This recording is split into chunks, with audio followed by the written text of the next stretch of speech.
परिधि में सिद्ध होता है, निष्पन्न होता है। पूर्वाचार्यों ने कहा है कि बिल्कुल निष्पन्न होता है। चार्वाक सिद्धांत से ही दर्शन की शुरुआत होती है। चार्वाक में बड़ी प्रसिद्ध पंक्ति है चार्वाक सिद्धांत की। वह चूँकि संसार के लोगों को बहुत अपील करती है, सुंदर लगती है, इसलिए उनका नाम हो गया चार्वाक। चार माने सुंदर, वहाँ से चार्वाक हो गया। चार वाक्य ही चार्वाक हो गए। उन्होंने क्या कहा? यावत जीवे सुखम जीवे, ऋणम कृत्वा घृतम पिबेत। इतनी बात हमारे वेदों में भी है और पुराणों में भी है। जब तक जीना है, यहाँ तक कि पूज्य सन्यासी लोग भी शरीर तत्व चिंतन की दृष्टि से आवश्यक है, इसलिए शरीर रखना है, इसलिए भिक्षा इत्यादि के भी शास्त्र ने व्यवस्था की है।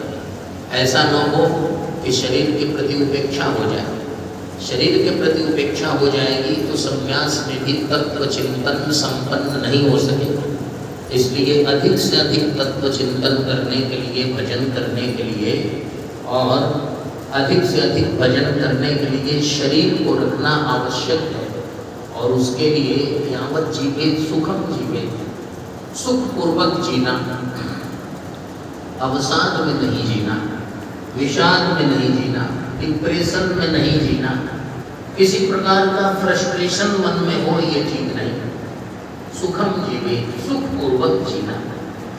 और ऋणं कृत्वा घृतं पिबेत, ऋण करके, ऋण करना भी भगवती श्रुति कहती है पश्येमा शरदः शतम जीवेमा शरदः शतम अदीनाः स्याम शरदः शतम।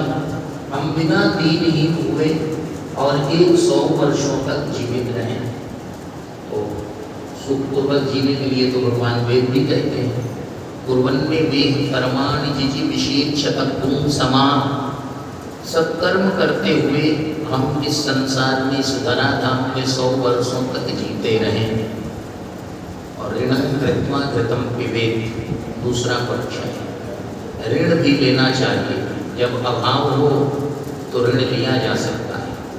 शास्त्रों में लिखा है, पुराणों में है, यदि ऋण लेकर और ऋण करता जो है वो चुका नहीं सका तो उसका पुत्र चुका देगा, तब भी ऋण लेने वाला पिता ऋण माना जाएगा। पौत्र चुका देगा तब भी ऋण माना जाएगा। इसका मतलब शास्त्र सम्मत है लेन देन, लिया जाए इस भाव से कि उसे समय पर लौटा दिया जाए।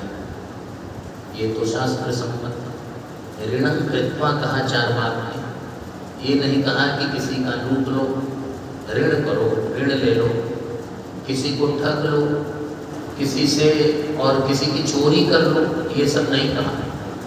साफ वैदिक मत का प्रचार कर रहे हैं ऋणं कृत्वा। और फिर क्या कहते हैं? घृतं पिबेत। घृत का हमारे शास्त्रों में अर्थ आयु है। लक्षणा में हम लोग पढ़ते थे साहित्य में, आयु घृतम। आयु क्या है? घृत है। प्रतिदिन घृत थोड़ी थोड़ी मिलती रहे, थोड़ा घृत मिले तो आयु बढ़ेगी, निश्चित है। स्टडी ने बताया है, ज्ञान जो हुए हैं, एक धूम्रपान करने वाला, एक सिगरेट पीने वाला 10 सेकंड अपनी आयु कम करता है। दिन में 20 पीता होगा तो कितनी देर आयु उसकी कम हो रही है। बड़ी बीमारियां हो गई, भगवान न करे किसी को हो, लेकिन हो ही जाती हैं। और बड़ी बीमारियां हो गई तो लेने के देने पड़ जाए। लेकिन प्रतिदिन 1 चम्मच घी भी जिसे मिले उसकी आयु बहुत बढ़ती है। इसलिए लक्षणा में हम लोग पढ़ते थे आयु घृतम, आयु रेवेदम, आयु एव इदम। ये घी क्या है? आयु ही है। तो आयु वर्धक, पुष्टिवर्धक, तुष्टिवर्धक, शुद्धिवर्धक ये घृत है। इसलिए चार्वाक ने कहा घृतं पिबेत। घृत के बिना, मधु के बिना, इस प्रकार की और औषधियों के बिना हमारी कोई पूजा नहीं हो सकती। न देव कार्य न पितृकार्य, दोनों में इसकी आवश्यकता है। अब आगे जो कहा है उन्होंने, भस्मीभूतस्य देहस्य पुनरागमनम कथम। शरीर जब एक बार जल गया तो दोबारा इसका आना कहाँ से संभव है? यहाँ पर हमारा मतभेद है। वो देहात्मवादी हैं, हम देह को अलग, देही को अलग, आत्मा को अलग मानने वाले हैं। हमारे अनुसार देह का जन्म होता है, देह का नाश होता है, लेकिन आत्मा का नाश होता ही नहीं, उसका जन्म भी नहीं होता, उसे नए कलीवर मिलते रहते हैं। यदि एक बार भीग पी कर वो भाग गया तो दोबारा आकर उसे चुकाना ही पड़ेगा। तो सर्व सिद्धांत निष्पन्नम संसार भय नाशनम, चार्वाक सिद्धांत भी श्रीमद् भागवत में पुष्ट हो जाता है।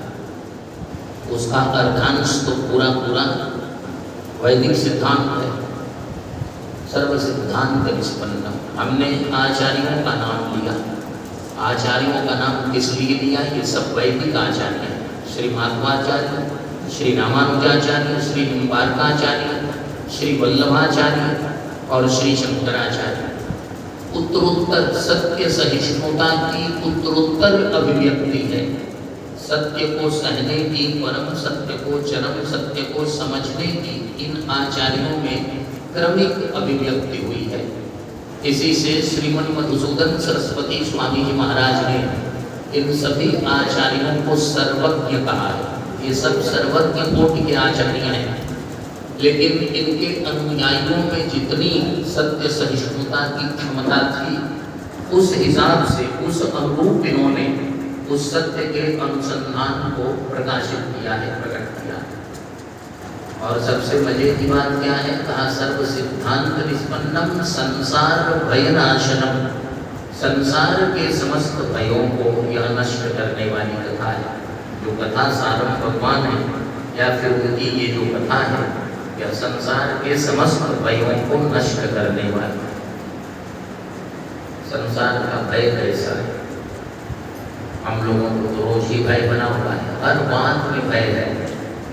आने में, जाने में, रहने में, रुकने में, सड़क पर चलने में भय ही भय है।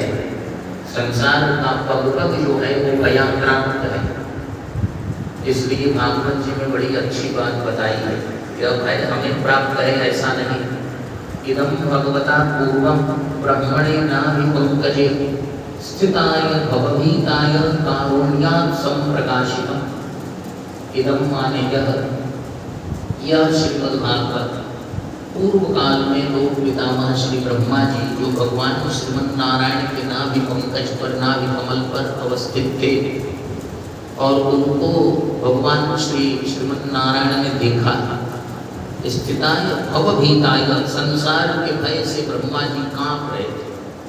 तो कारुण्यात् संप्रकाशितम्, भगवान को करुणा हो गई, करुणा का उद्रेक हुआ भगवान के हृदय में और उन्होंने श्री ब्रह्मा जी को यह भागवत के रूप में यह औषधि प्रदान की।